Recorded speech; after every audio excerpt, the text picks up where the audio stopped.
پاکستان کی تاریخ میں صرف ایسے دو نواب پیدا ہوئے ہیں جن کو بلا شبہ دبنگ شخصیت کا مالک کہا جا سکتا ہے، ایک امیر محمد خان اور نواب آباد اور دوسرے نواب اکبر خان بگٹی۔ اور یہ بات ہے کہ آج کل خوشامد پسند صحافی سوشل میڈیا کے لکھاری اور غیرے کو 500,000 روپے کی لالچ میں دبنگ کا خطاب دے ڈالتے ہیں۔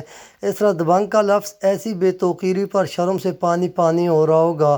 نواب آباد اور نواب اکبر خان بگٹی کی شخصیت میں کافی مماثلت پائی جاتی ہے۔ یہ دونوں حضرات سخت تیر مزاج کے مالک اور کبھی نہ جھکنے والے تھے۔ کہتے ہیں جو لوگ لچک نہیں رکھتے وہ ٹوٹ جاتے ہیں، اور ان دونوں کے ساتھ بھی ایسا ہی ہوا کہ یہ اپنا موقف اپنے وعدے کردہ اصولوں پر ڈٹ گئے، جس کا نتیجہ یہ برآمد ہوا کہ دونوں غیر طبی موت مارے گئے، اور ان دونوں کی نماز جنازہ میں چند افراد کے سوا کوئی شریک نہیں ہو سکا۔ اس کی وجہ لوگوں میں خوف اور لاعلمی تھی کہ شاید ان کی نماز جنازہ میں شرکت سے کوئی ناراض نہ ہو جائے۔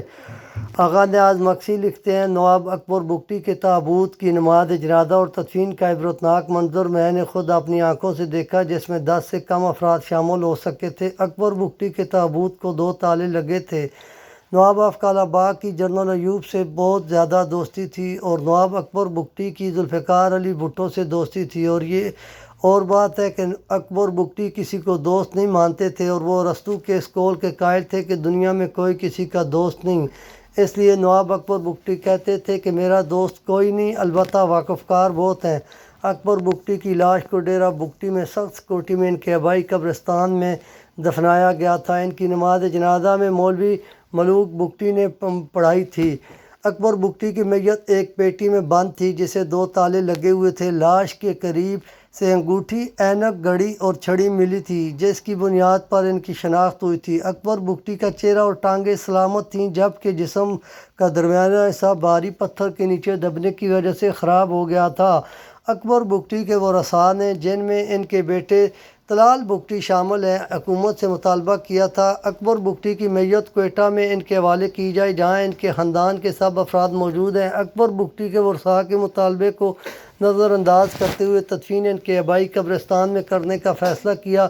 بلوچستان کے صوبائی دارالحکومت کوئٹہ سے نواب اکبر بگٹی کی آخری رسومات میں شرکت کرنے کے لیے ذرائع ابلاغ کی ایک ٹیم کو حکومت ڈیرہ بگٹی لے جایا گیا۔ اکبر بگٹی کے بیٹے طلال بگٹی نے سرکاری ہیلی کاپٹروں میں بیٹھ کر ڈیرہ بگٹی جانے سے انکار کر دیا تھا۔ انہوں نے کہا وہ یہ گوارا نہیں کر سکتے کہ جن ہیلی کاپٹروں سے نواب اکبر بگٹی پر بمباری کی جاتی رہی ہو، وہ انہی میں بیٹھ کر ان کے جنازے میں شرکت کے لیے جائیں۔